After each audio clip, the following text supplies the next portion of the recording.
going on, everyone? We are here at Bullhead Creek. This is one of those spots in Stone Mountain that I've always wanted to try. For whatever reason, I never give it a shot. So it is now 2025, January, and we got some new boots I'm stoked to try out.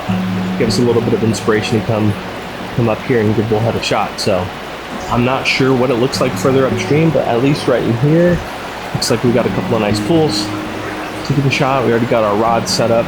Pretty excited. Saw a couple of hikers on the way in, but otherwise nobody's really out here. So one thing I'm really excited to try with these new boots is on the bottom, you can take off the treads. So when you're hiking into your fishing spot, it's like a regular hiking shoe. But when you get to the stream, you throw on the felt. And this is gonna keep us from slipping, unlike the last video we made where I was wearing silicone. I don't know why, and the cold water hardens that, you know, and so I'm excited to try these out.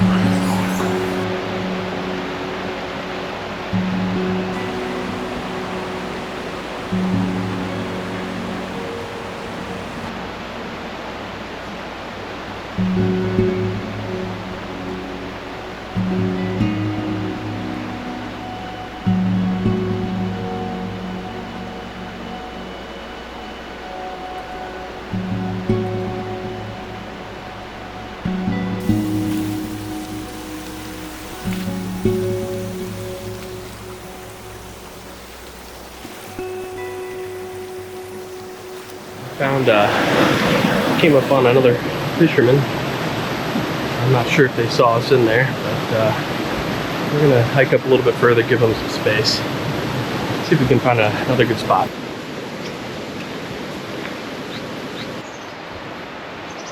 Okay, it looks like there's some really nice pools down there, but it's a bit steep, so naturally we're gonna go for it.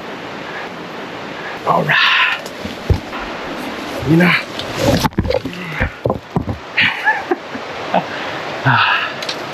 Good God, Eric.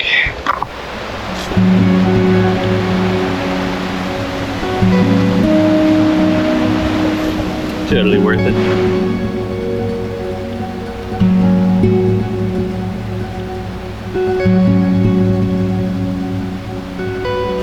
Every time I come out into the woods and get on a stream, I remember that my fly rod is really just an excuse to stand out in the middle of beautiful country. I frequently find myself just staring off, listening to the roaring water, the birds, and the wind blowing through the trees. When I'm out here, everything is so simple. The complex noise of life fades, and I tell myself, this is what it's all about.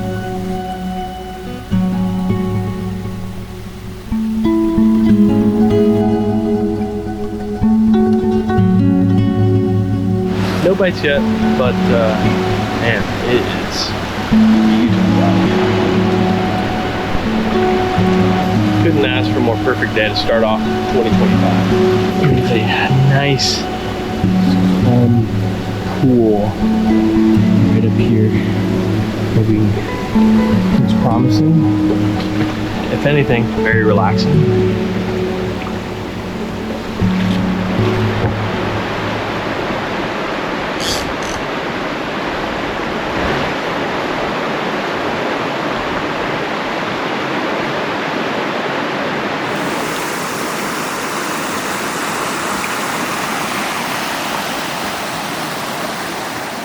Okay guys, so I just took a big old spill right there.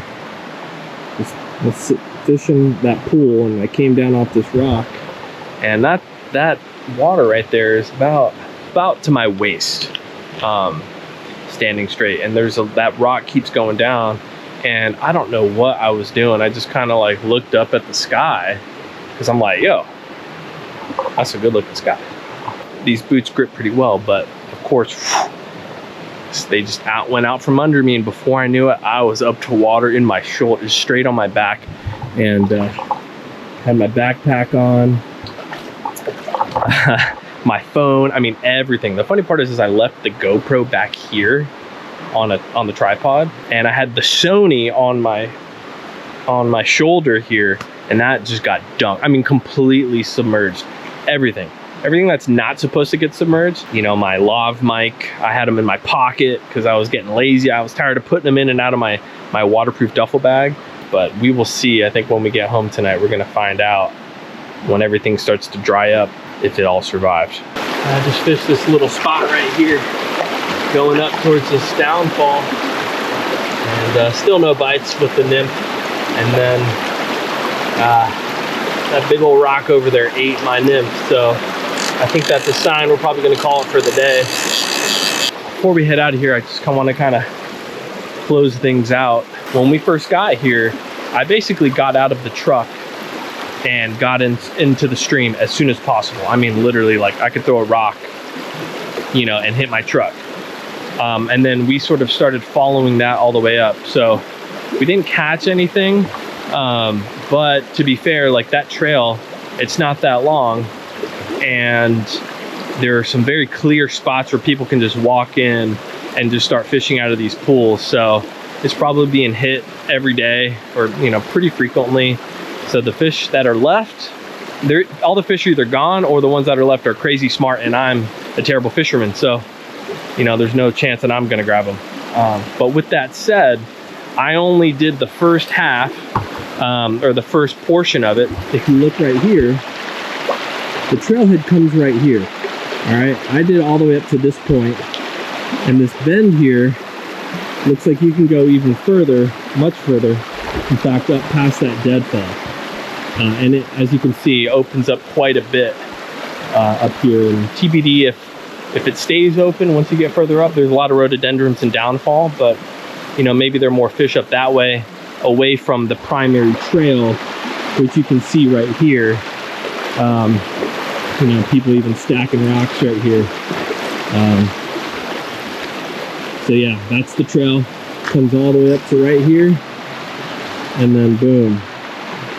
So my guess is that way is where we're gonna hit next time, and we're just gonna skip all this starting stuff, even though the pools are beautiful in there. I mean, there should have been some big old fish in there, but I didn't see a single thing. I didn't see a single bite. I saw nothing move, except for leaves, a lot of leaves. So anyways, I know that I'm not ending the video with the nice mic and the camera, but I'm kind of scared to turn it on after that big old spill earlier. So I want to get it home and dried up. But yeah, I really liked these guys, the Korkers. They worked out really great.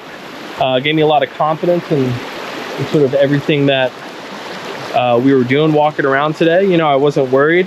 I love that you can snap on the felt, and then, you know, before you head back to the car, you can snap on your trailheads just so you don't ruin that felt, which is really cool. So we're about to do that and get on out of here. Peace, guys.